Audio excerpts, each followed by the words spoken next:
देश का अगला राष्ट्रपति कौन होगा, इसका फैसला आज हो जाएगा। राष्ट्रपति चुनाव में वोटों की गिनती शुरू हो गई है और शाम तक नतीजा भी आ जाएगा।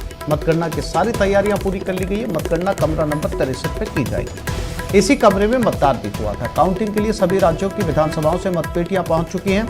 राष्ट्रपति चुनाव 18 जुलाई को हुआ था और आज एनडीए के उम्मीदवार द्रौपदी मुर्मू की जीत तय मानी जा रही है। विपक्ष के उम्मीदवार यशवंत सिन्हा की संभावनाएं इसलिए भी और कम हो गई क्योंकि अलग अलग राज्यों से द्रौपदी मुर्मू के पक्ष में क्रॉस वोटिंग की खबरें आई हैं। इस बार राष्ट्रपति चुनाव में मतदाता मंडल में कुल 4,809 मतदाता हैं। इसमें 776 सांसद जबकि 4,033 विधायक हैं। सांसदों के एक वोट का मूल्य 700 है जबकि विधायकों के एक वोट का मूल्य अलग अलग राज्यों में अलग अलग है। विधायकों के एक वोट का मूल्य सबसे ज्यादा उत्तर प्रदेश में 208 है जबकि सबसे कम सिक्किम में 7 है।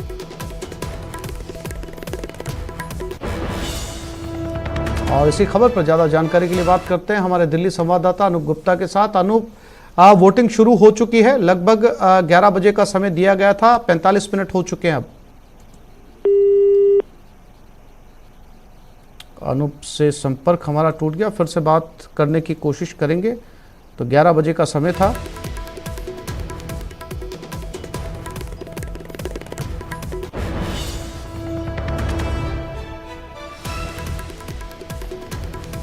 तो आज शाम तक राष्ट्रपति का नाम सामने आ जाएगा।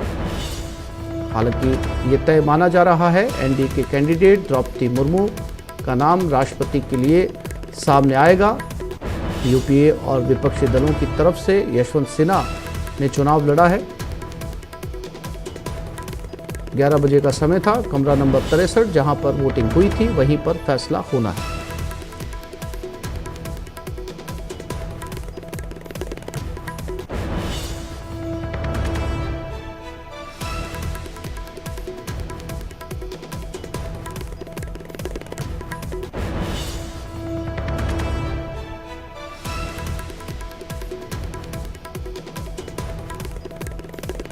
एक बार फिर से कोशिश करते हैं अनूप से बात करने की। अनूप, मेरी आवाज मिल रही है आपको?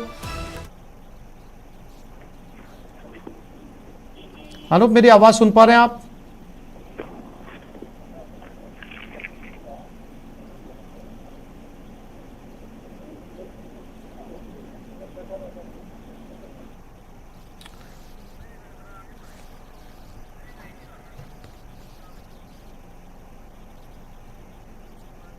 आगे बढ़ते हैं। कोटा के दिगोद की मारवाड़ा चौकी का नाला आज फिर से उफान पर है। इस नाले के उफान पर आने से इटावा सुल्तानपुर कोटा मार्ग बाधित है। आप इन तस्वीरों में देख सकते हैं कि इस नाले का पानी किस कदर उफान पर है और लोगों को किस तरह से अपनी जान जोखिम में डालकर इस पुलिया को पार करना पड़ रहा है।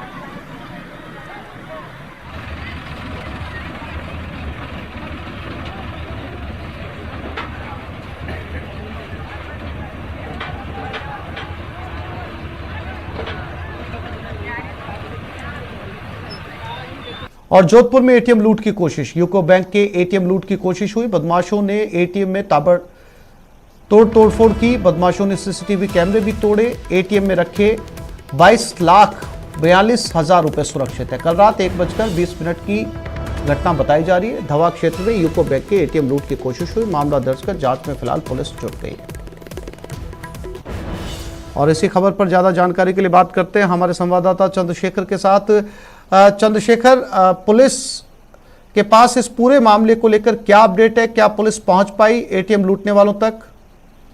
देखिए, अगर बात करें तो जो जवर थाना क्षेत्र में इसमें पूर्व में जो एटीएम को तोड़ने के कई बार प्रयास किए गए थे और इस जो कल रात एक बार फिर कोशिश की गई यूको बैंक के एटीएम को तोड़कर उसमें से रुपए लूटने की। इस दौरान जो उसकी चेस्ट में करीब 22,42,000 रुपए थे जो सुरक्षित है। बदमाशों ने जो है एटीएम में तोड़फोड़ की।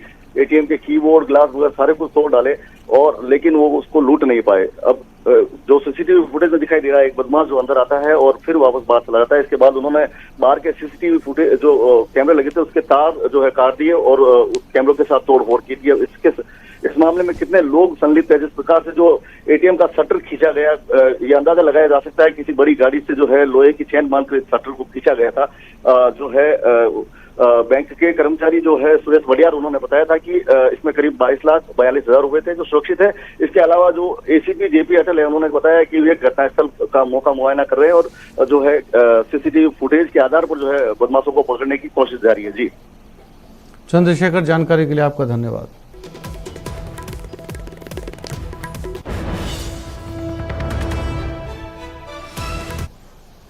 और जयपुर एयरपोर्ट पर कस्टम की कार्रवाई, तस्करी का 8 लाख रुपए का सोना पकड़ा गया। एयर अरेबिया की फ्लाइट से आए यात्री से सोना पकड़ा गया है।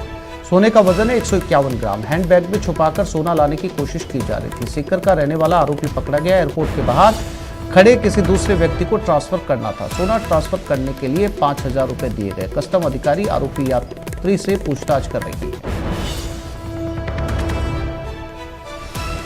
ये वो सोना है जो एयरपोर्ट से एयर अरेबिया की फ्लाइट से लाया गया है। हैंडबैग में छिपाया गया, लेकिन कस्टम की नजर से नहीं बच पाया। बताया जा रहा है कि ये सोना बाहर किसी को ट्रांसफर करना था। इसे केवल 5,000 रुपए मिलने थे।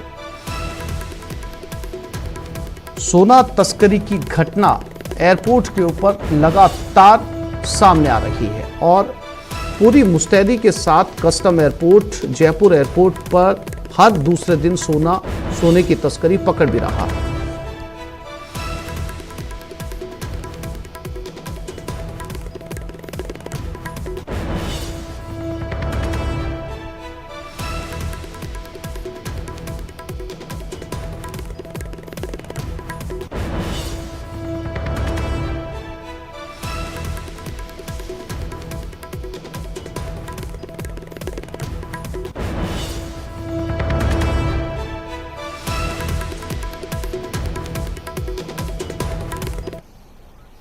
दौसा की स्पेशल टीम ने बड़ी कार्रवाई करते हुए अवैध रूप से विदेशी सिगरेट ले जा रहे ट्रक को पकड़ा, जिसमें 30 कार्टन विदेशी सिगरेट बरामद की गई। इन सिगरेट का बाजार भाव करीब 46 लाख रुपए। पुलिस को सूचना मिली थी कि एक ट्रक चाय लेकर असम के गुवाहाटी के लिए रवाना हुआ, जिसमें चाय के कार्टन के बीच नशीला पदार्थ छिपाया गया है। दौसा जिले में प्रवेश करते ही पुलिस टीम ने ट्रक का पीछा करना शुरू कर दिया। भरतपुर पहुंचते ही पुलिस ने ट्रक की जांच की, जिसमें चाय के कार्टन में करीब 30 कार्टन विदेशी सिगरेट के मिले। ट्रक चालक के पास इस विदेशी सिगरेट को ना ही बिल था ना ही बिल्टी। ऐसे में ट्रक को कब्जे में ले लिया गया। अब जीएसटी के अधिकारी पूरे मामले की जांच में जुटे हुए हैं।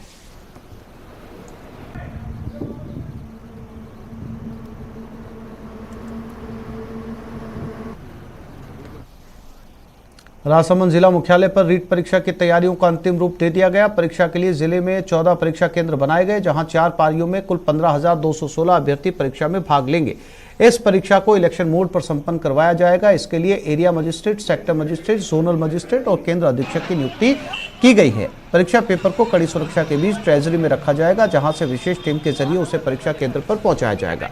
परीक्षा के लिए ड्यूटी पर लगे कर्मचारियों को विशेष प्रशिक्षण दिया गया है। वहीं सुरक्षा के लिए कड़े बंदोबस्त किए जाएंगे, जिससे कि परीक्षा में कोई चूक ना हो। राजसमंद जिला मुख्यालय पर है और इसको पूरे एग्जाम का जो दिया जाना है वो सारा का सारा इलेक्शन मोड पे है। निर्देशानुसार इसमें कोई area magistrate, sector magistrate, zonal magistrate और केंद्राधीक्षक बनाए गए सारे, और जो पेपर्स आएंगे वो ट्रेजरी में सब कुछ उसमें सुरक्षित रखे जाएंगे। गार्ड के थ्रू उनको भिजवाया जाएगा। तो भिजवाने के लिए और कलेक्शन के लिए सारी टीमें बना दी गई, सबको ट्रेनिंग दे दी गई है आज। और जो उस हिसाब से इसको जो राज्य सरकार के निर्देश है उस हिसाब से सुरक्षित और बिल्कुल पारदर्शी तरीके से संवेदनशीलता से पूर्ण कर लिया जाएगा।